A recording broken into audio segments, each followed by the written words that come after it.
In terms of pain relief post-amputation, the hospital is generally fairly good at this, especially immediately post-amputation, when you'll probably have some form of epidural or spinal block or something like that. What I found to be something worth fighting for, though, is to make sure you have sufficient pain relief at night. It's worth talking to your surgeon and pain relief team pre-amputation just to see what setup they have for overnight pain relief, because that's the thing I found I had to push for. And this probably goes for all forms of pain relief. If it really, really hurts all the time, you aren't getting enough pain relief, so you need to ask for more. Obviously, you would expect it to hurt when you move, but I think the pain relief should be sufficient so that when you're at rest, you're not in a great deal of pain all the time. And the pain team can definitely help you with that. I was in pain after the initial operation. So for the first few months, I would say the pain was comparable to what I was in before my amputation. So it did annoy me a little bit. It did get me down, but it gradually and eventually I knew that it was due to the healing process of what was going on inside my body. It takes like 6 months or something like that to start the deep healing that your body has after an amputation and things. So I knew that it would lessen, so I wasn't too concerned, and the painkillers were keeping it away. I only took pregabalin and paracetamol until February. So amputation in October, moved to February, and I started to bring myself off the pregabalin just because I didn't feel I needed them. So I rang up the hospital to make sure that I could just, wean myself off them over the course of the month of March, and they said yes, that's fine.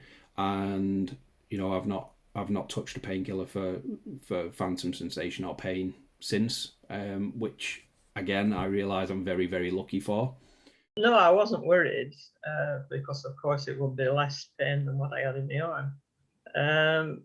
But I was surprised because I didn't think I'd be able to feel my arm. I didn't think, I thought if I were going to get any pain, it would be on the shoulder. So it came as a bit of a shock when I could feel my hand, feel my arm. There's certain things like it's like a tight brand around the top of your arm, and your hand feels like it's damaged. But it's bearable, and if you do other things, if you keep your mind occupied, it doesn't bother you, it goes away. For me, it really helped to research phantom limb pain, to understand what it was. Found some good videos of people in the medical profession talking about it and describing it to understand what it is. For me, I found it was very much related to stump pain, as in if I had a lot of pain in my stump, then that would often trigger a lot of phantom pain.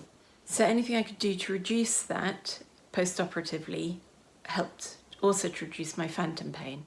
And everyone finds different things work for them. So for me, I found mirror therapy to be super helpful. It involves a mirror and tricking your brain into thinking you're moving your missing limb. But also, as I continued to do it, maybe 2 or 3 times a day for 10 minutes or so to go, then I found the pain got better and better over time. So for me, that was the thing that worked best. Other people find maybe acupuncture works, or relaxation techniques, or distraction, or other things. Another thing that I found related to phantom pain was stress or tension.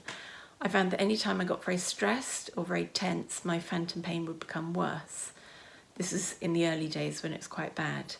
And I found anything I could do to relax myself and relax my residual limb and all the muscles around it would really help. So sometimes that could be hot packs around the top of my residual limb to relax my hip muscles. And sometimes I have, you can talk to your doctor about drugs to help you with muscle relaxation if you find you're getting spasming or anything like that. And also any relaxation techniques that you either do or can learn can be really helpful as well. Phantom limb pain, as we know, is a worry for any amputee, and it's something that gets brought up a lot because it affects many amputees. In terms of what I was worried about, obviously I'd heard about phantom pain and the experiences potentially of what it could feel like, what I'd have to cope with. I did have phantom pain, and I do have it, but nowhere near as bad as what some amputees have it. In terms of coping mechanisms, straight away I was offered the right medication, so I was on a drug called gabapentin. So I was on that for quite a few years. So for me, phantom pain for myself is electric shocks, and that's when I know my body's really tired. And then I also have a little bit of problem with heat, so it can go from extremely cold to extremely hot.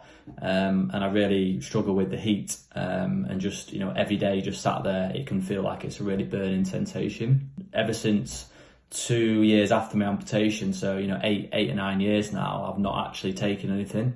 So I think the biggest advice I can give is, listen to your body, and there is coping mechanisms in terms of what can help. So I do quite a lot of yoga and Pilates and things to relax the body.